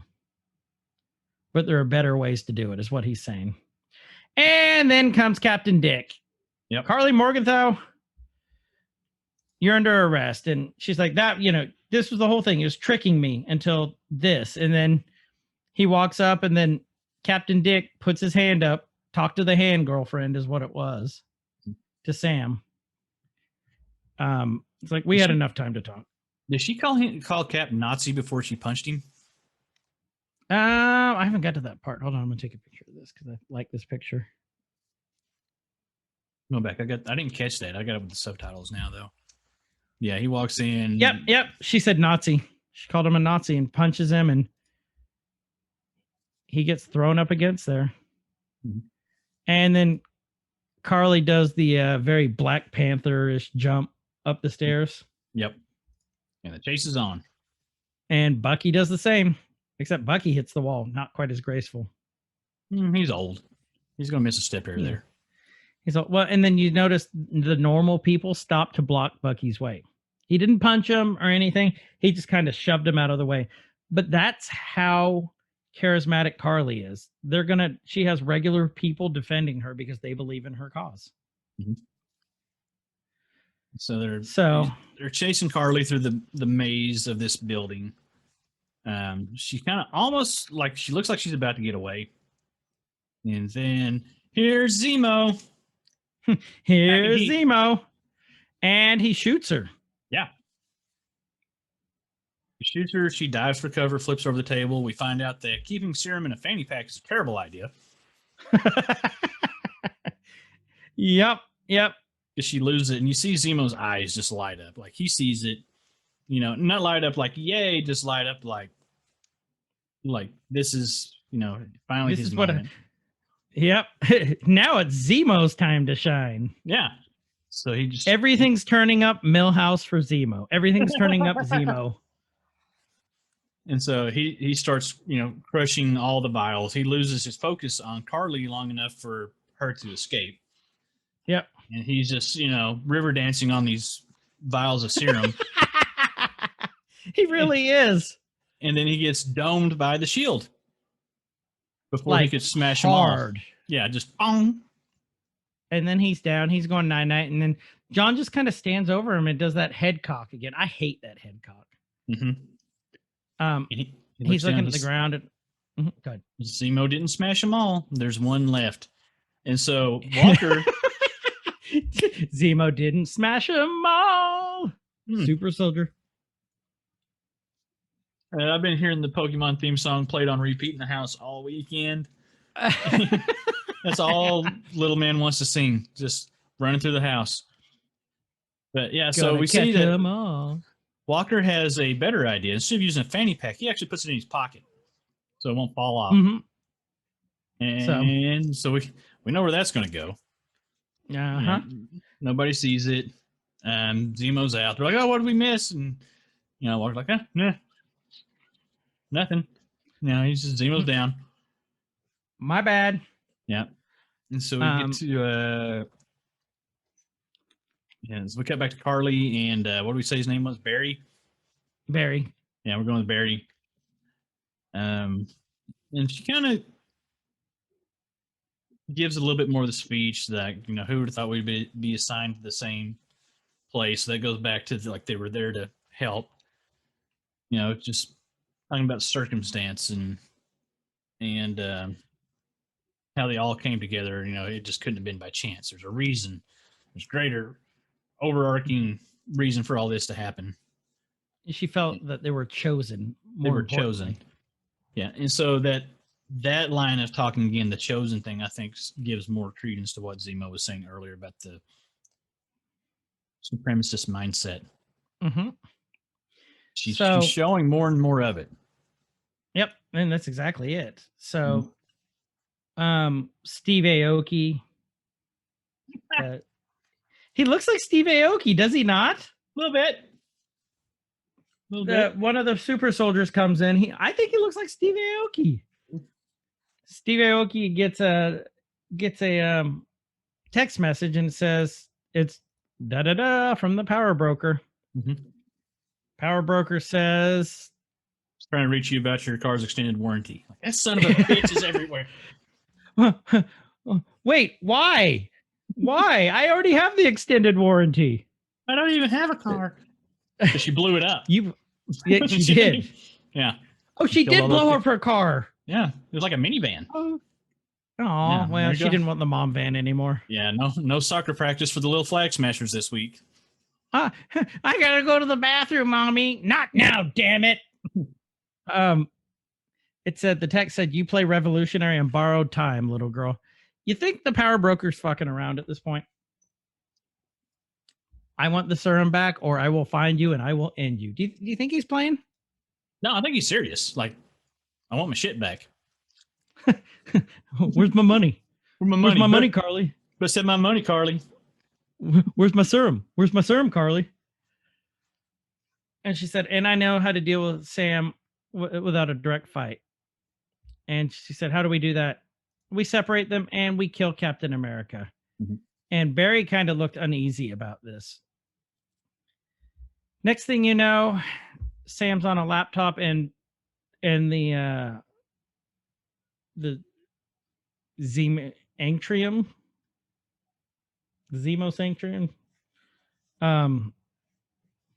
Sam's I like, this is anything good. I usually got something. I can't think anything good either. Sam's on like literally the worst DM on Discord ever. It's like green, like Apple II like messages. And it's to Sharon. Keep your eye on the sky on Walker. Let me know if he moves on Carly. So she's warning him about Walker's erratic behavior. They already knew. Yeah. And Zemo's on the couch with like a drink and a washcloth over his face, like he has a bad hangover. No, he's got a shield over. He's got a really, really bad shield over. And he's like, I thought, okay, this is super, super important to our series too. Zemo goes, were you ever at offered it? And Sam's like, what? And he goes, the serum. He's like, no. Zemo said, if you had been hypothetically, that is, would you have taken it? And without hesitating, Sam goes, no. Mm-hmm. And Zemo calls it no hesitation. That's impressive. Yeah. I need a drink here. Go ahead and take it from here. Yeah, so again, Zemo, bad guy, but not bad guy. And so I was a little further. Okay, there we go. No hesitation. It's impressive. And so we get into more of the talk with Zemo saying, you can't hold out hope for Carly, and it's like she's gone. She's far gone. And I think she is now. I don't think she was before Captain Dick busted in and ruined the party. The busted Dick. Yeah. Yeah. Uninvited Dick comes barging in and like ruined the party. But now I think she's gone. I don't think there's any reasoning with her at this. Trust is broken. She's not going to talk to Sam or anybody anymore, at least at this point. Zemo's like, we can't allow them to become another faction of gods amongst people. Again, with his supremacist talk, and that's what they're going to be, because the little glimmer of hope that they had to talk them down is gone now. Mm-hmm. And he says super soldiers cannot be allowed to exist. And I like how Sam kicks back. It's like, isn't that how gods talk? And so he's kind of throwing it back. He Zemo'd Zemo a little bit there. Zemo'd Zemo. I like that. Yeah. And you can tell, like, Zemo's thinking, like, he lays on the couch and he doesn't really say anything. He just kind of, he's not going to admit it. But you can tell it kind of made him think, and they're saying, blood's not always the solution.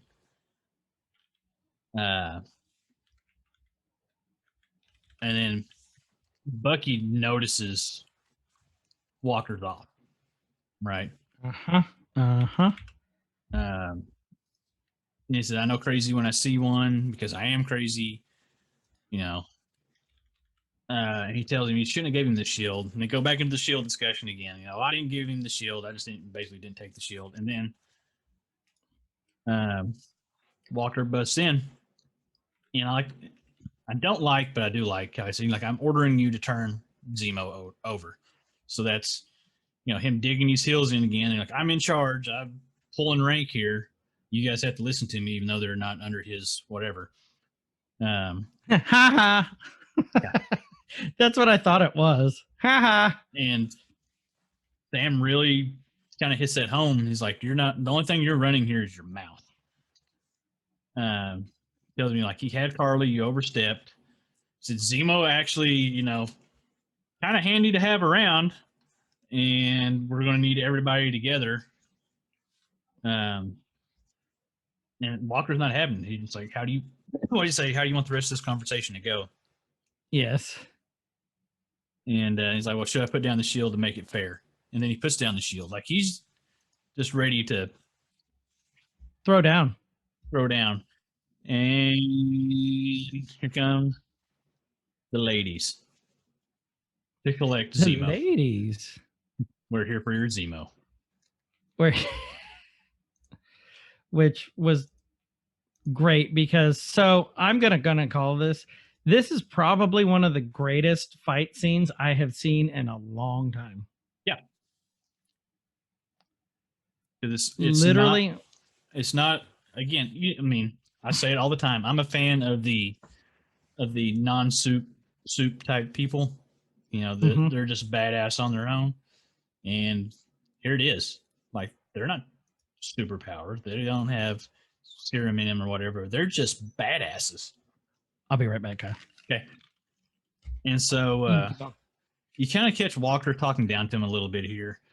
You know, because you sense a little misogyny there when he's like, oh, let's put down the pointy stick so we can talk this through. And Sam's telling John to take it easy. You don't want to fight with a Dora Milaje. Walker is still on his kick about power and jurisdiction and all that, because he's saying, you know, they don't have jurisdiction here. They say they have jurisdiction wherever they find themselves to be, which is a cool, very cool, powerful line. And then he screws up because he pats her on the shoulder, and then the ass kicking commences. And so you got a pretty good drawn out fight scene. They are holding their own. They're more than holding their own. They're kicking everybody's ass. Sam's trying to bust up yeah.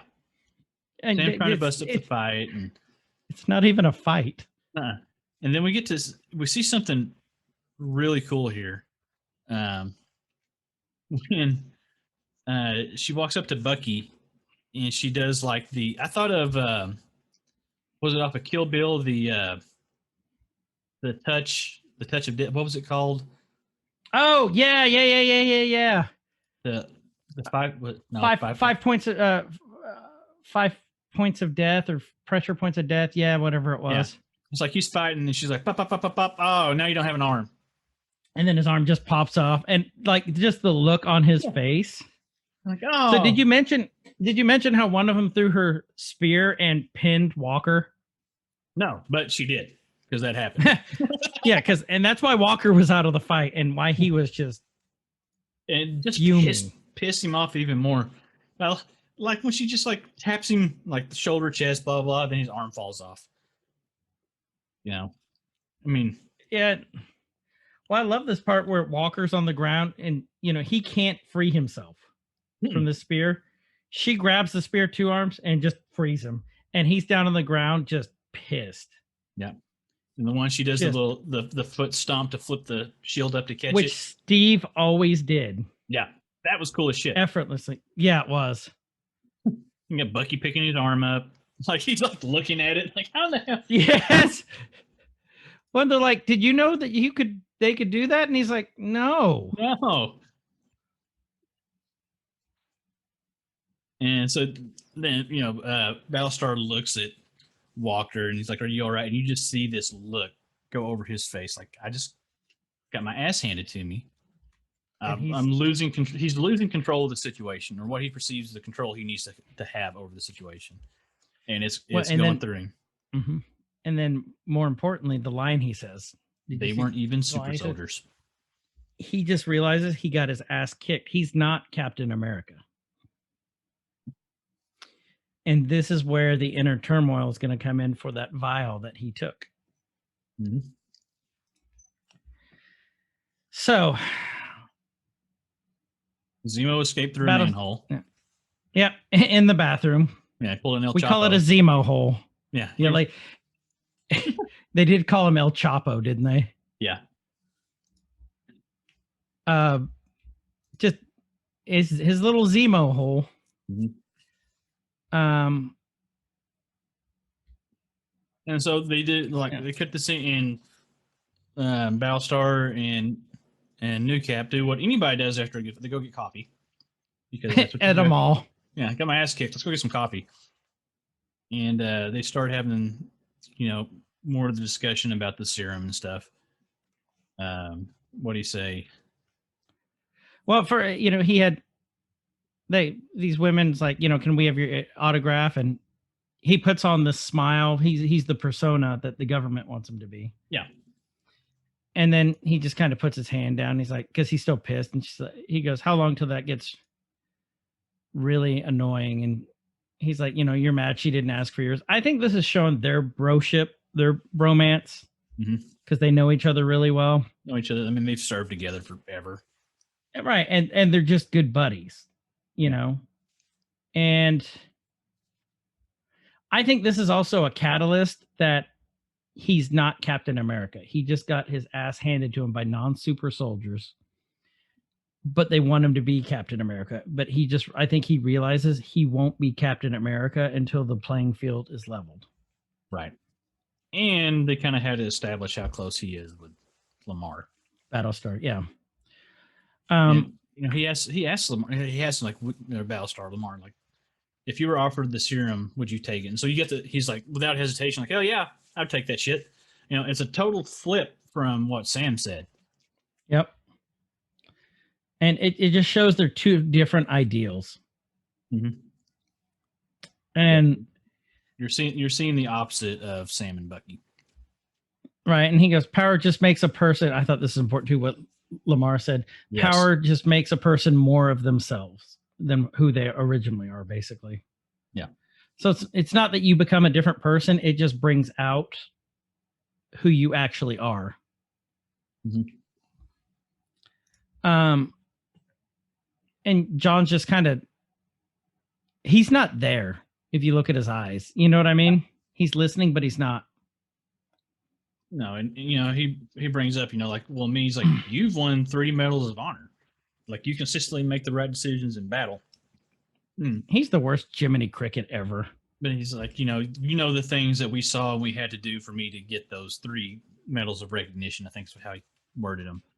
Uh-huh. And so Walker's like, he's broke in the head. Like, he needs to talk to Sam is what he really needs to do.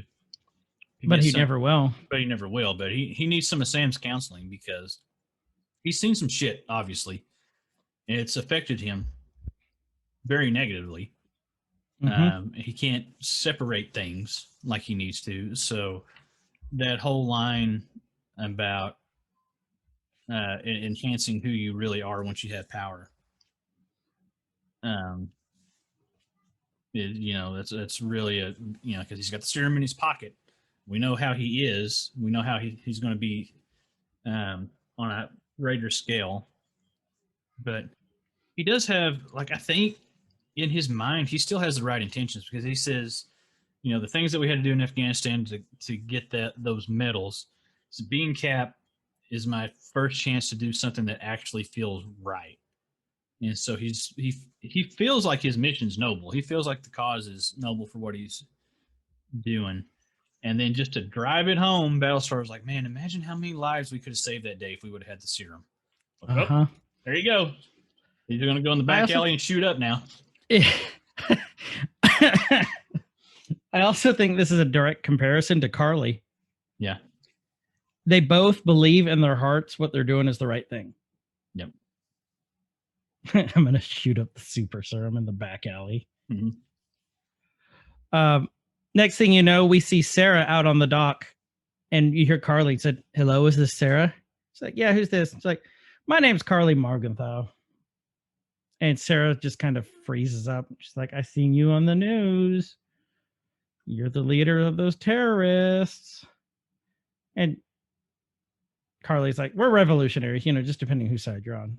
And then she tells him, what do you want? And she's like, I'm thinking I might need to kill your brother. I thought I could trust him. Just saying. I got to kill him. Did she seem like a jaded ex-girlfriend on this part? Mm-hmm. I'm going to slash his tires.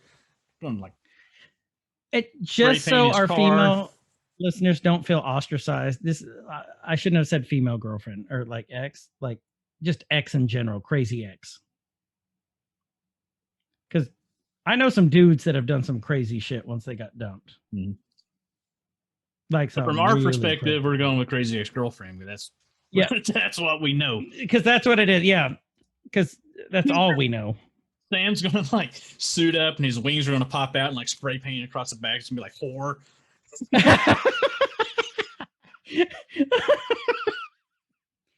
It's gonna be his phone number written all over his wings. Yeah. Carly's gonna take out an ad on a billboard every time Sam flies past it on his way to work. Have fun with your new Captain America, Sam. We're having way too much fun. Oh, this is our dick jokes from last episode. There's a lot of dick jokes last episode. It was funny though.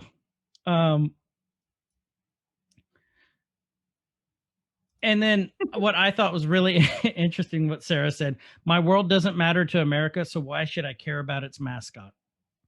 Shows you how jaded Sarah is with America right now. Yep. You know, which Yep. she has every right to be. Yeah, she does. So she really does. And she's like, I like you, Sarah. You remind me of me. You know, she just basically tells her, you know, Sam isn't with Cap. Yeah. So don't kill him. And she's like, I need to meet Sam alone. She relays where to meet. Next thing you know, that This just shows Sam's how can, like, up to this point, you just kind of felt like they were getting some you know, boots on the ground intel where supplies were, and they were kind of this ragtag group of revolutionaries or whatever that were just disrupting the system and doing what they had to. They're pretty connected. They're able to find some things, like, you know, they found a Avengers sister phone number, which is cell phone number, which is nuts. and she knew information. She knew about the kids. She knew everything. And she is just nuts. Cold and calculated when she's talking to her, too. So yeah, yep, she is. She's the pissed off ex-girlfriend now. She's at that point. And the next thing you know, we see Bucky and Sam walking along, and Sam gets a call and is like, no, you guys go somewhere safe. Don't use cards, use cash. And then he's like, you know, she threatened my family. And the next thing you know, Sam is suited up in the location. Bucky's wearing, you know, the Bucky gear. Yeah.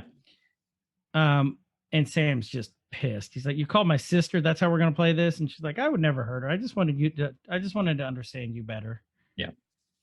And she's like, you didn't come alone. And he's like, I'm not playing with you anymore. I'm done trying to be nice. Understand.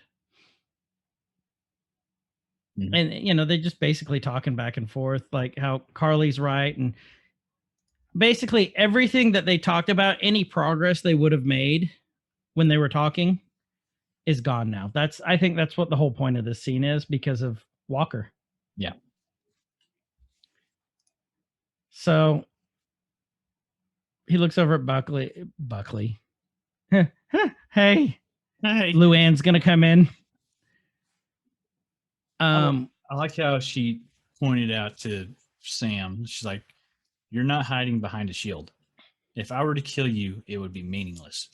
And so that's a double thing. Like, she's talking about taking down the icons and things like that, but also she's kind of, you know, a little low blow jab to Sam. She's like, "You're really not anything. You're a small fry." Should have took the shield, buddy. I think that was a 3 meaning, because next thing you know, we see Sharon. She has a track on New Cap. Yep. And I think that was foreshadowing, you know, I'm trying to kill Cap.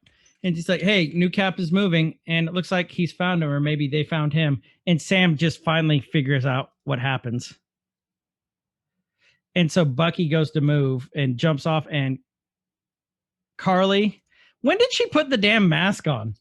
I don't know. They geared up pretty quick. Like, literally, she jumped off the balcony. She had to do it when she's jumping off. Kicks Bucky. He's down on the ground, starts fighting Sam. Sam is trained. He actually has the upper hand. He's holding his own in this spin fight. Kicks her. Really well. And he says, I'll send you the location, go. Then he goes flying off. And Carly goes running. And here comes Battlestar and Steve with their little pew-pews drawn. Yep.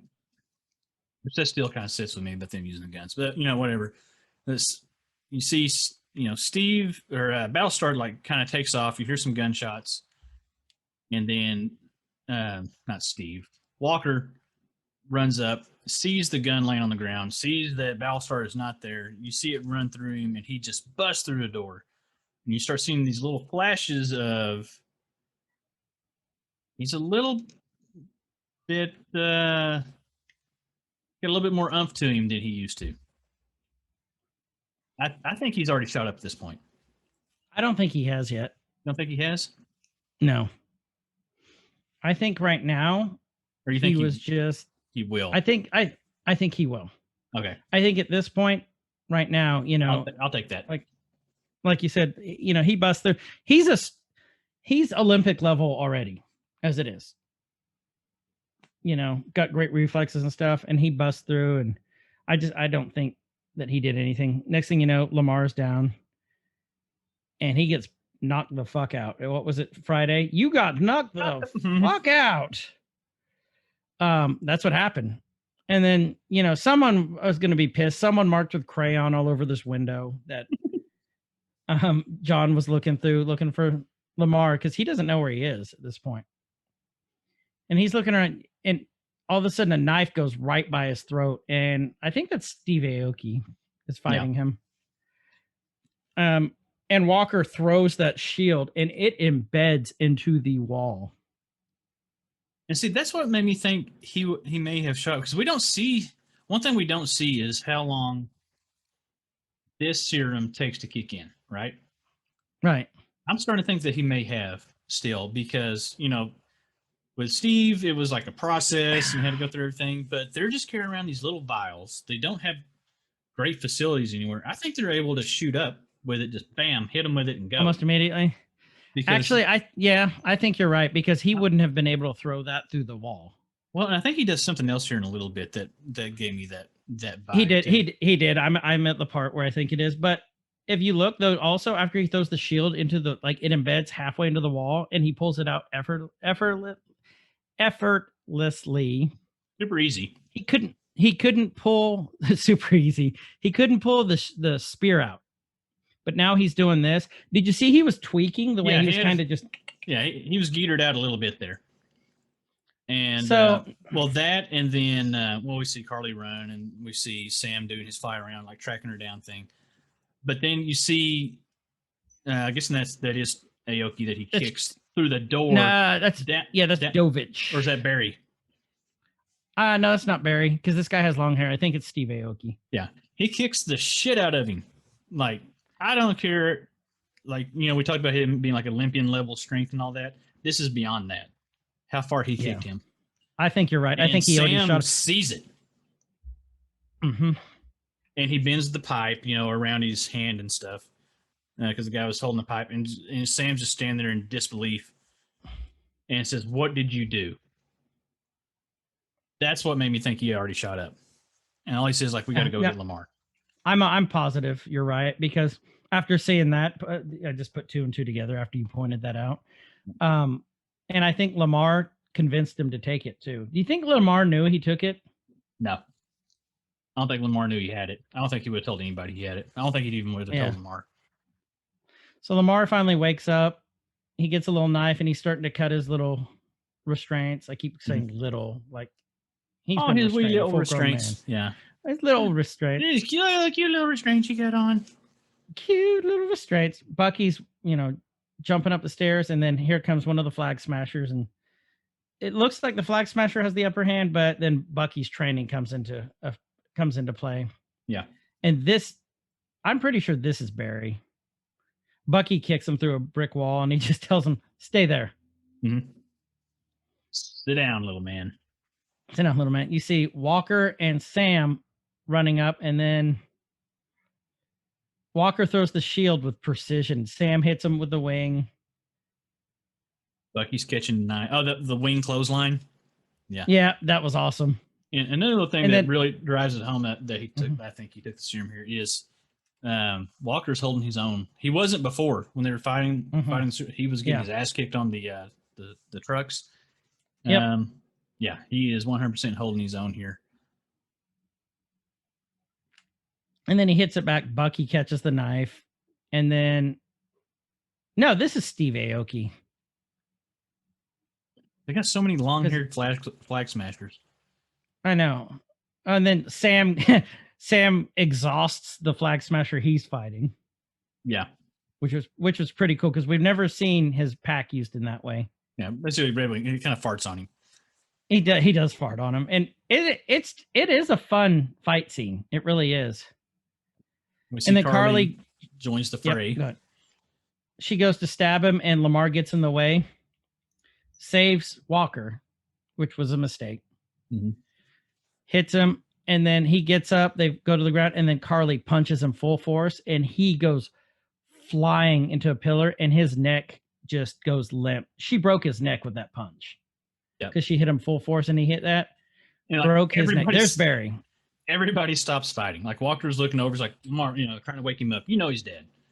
Yep. But it's like, have you ever, like, when you're with your friends and you're like play wrestling and stuff, like somebody really gets hurt and everybody stops? Yep. Like, oh shit. Yep. No, you're okay. You're okay. No, just stand up. You're fine. You're That's not hurt. what it was. No, don't tell mom. Don't tell mom. You're okay. When you're on the trampoline with the buddies and your mom tells you not to double jump someone and you do, and then they end up in the bushes. Yeah. Or it's like your friend's sister. That's exactly what happened. Yeah. And Carly realizes shit. Yep. Like the look she on killed her face. Someone else. And so she still has some little bit of remorse, but like she's not as hardened as she was kind of playing off a little bit up to this point. She felt bad. She legitimately felt bad, I think, when that happened. I don't think it was just shock. She's like, oh, God, I killed somebody. But then, she ran and then Walker just snaps. So let's go back to this real quick. We were kind of right. Mirroring the comics. Okay. Walker got his powers from the power broker for wrestling. Walker got his powers in the MCU. Got it from the power broker because this was manufactured by the power broker. Yeah. Well, there's no in a roundabout way. I mean, it happened. Yeah. So, yeah. We'll take it. That's a win. So he busts through the window. Now, did you notice after so he's in pursuit, right? Walker in hot pursuit. He jumps through the window. You notice how he landed? He did his superhero. The Iron Man. Yep. The superhero land. He did the superhero landing. He hadn't done it up to that point. So now that he's got the serum up in him, he's doing some superhero shit. Even though he's not really a hero. He's going to be one of those gray area things and runs down one of the flag. Who do you catch? Barry. Oh, yeah, Barry. Barry throws a collar at him and Walker smashes it with one hand with the shield. And he's yelling, where is she? And people are going, what the hell's going on? He hits him in the back and then just starts pummeling him with the shield. Knocks him down on the steps, keeps throwing the shield. Has a large crowd, which he doesn't see. And then Barry keeps yelling, it wasn't me. It wasn't me. Walker puts the shield up in that backhanded pose with the sharp, pointy side down and starts smashing like Gallagher and a watermelon. Yep. Except a lot funnier. A lot funnier. Yeah. Gallagher's a lot funnier. Or maybe Kyle found this one funny. There was blood everywhere. Walker had blood all over. Did you notice that the shield, very kind of iconic, like symbolism? That was such a cool scene. Him standing there with the blood just on the bottom of this. Yeah, that looks so. Well, cool. Notice it's on the bottom of his costume too, the A. And then he finally notices for the first time people are sitting there filming it. Yeah. And there's Carly. Carly's like, he killed Barry. Mm-hmm. I think it finally got real for Carly. What's happening? Yeah. Because now one of her members has, I guess the second one to die. They've lost a couple. And Sam's just standing there like, what the hell you do? And Walker, it hits Walker. Shit, I'm being fun. And you notice there's no remorse. No. It's literally, yeah, you guys saw what I did. He lost to Jiminy Cricket, so he is going to be completely off the chain now. Off the rails. So just like not off the chain, just off the rails. Just off the chain. It's just a cool scene. I just thought it was a really, really cool scene with the blood on the bottom of that shield, him looking around. And that's the end of the episode. It was a hell of an episode. It really was. I really liked it. I'm liking the direction this series is going. I think we're in for a lot more. With only 2 episodes left, there's a lot more that they're going to ramp up for. So really quickly, since we're kind of on a time crunch, where do you think we're going next? If you had to give your quick opinion, what's going to happen next? I think that we knew it was coming, but I think the showdown between Sam and Bucky and Steve is going to happen. My earlier prediction where Lamar was going to be part of the fray is gone. Mm-hmm. I think Walker is going to finally lose it at this point, and now that he's all roided up, I think he's going to. I think he's going to take it too far. I think he's going to kill Carly. I think so too. I think that that footage is going to spread of him doing that. He's going to be stripped of the Captain America title, but he's going to go rogue. So he's going to keep the shield for now. The government's going to disavow anything with him. They're going to, he's done. He loses the title as Captain America. I don't think they're going to be able to spin it a good way, but I think he goes rogue for the next 2 episodes. And then that's how whoever takes on the helm, whether it be Sam or Bucky, which I still think it is going to be Bucky, Sam. That's how they're going to do it. So I agree. So you guys let us know what you think in the next 2 episodes. We will get the next Nerkie out next Sunday. Well, I think we'll finish this up till we get back to regular episodes. And then, do Nerkies as the bonus because Loki doesn't start till May, I think. So we might be Nerkie-less for about a week or 2. Yeah, we'll have some other stuff to cover though. We're working on some stuff today, actually, so it'll be good. So with that, this has been Every Man's Guide to Nerddom. I'm Chris. And I'm Kyle. Thank you guys for listening. Wherever you are, have a good morning, day, night, and be good to each other. We'll see you on the next one. See you later. Nerdcore could rise up. It could get elevated. Nerdcore could rise up. It could get elevated. Nerdcore used to be just a made-up word. MCs shied away.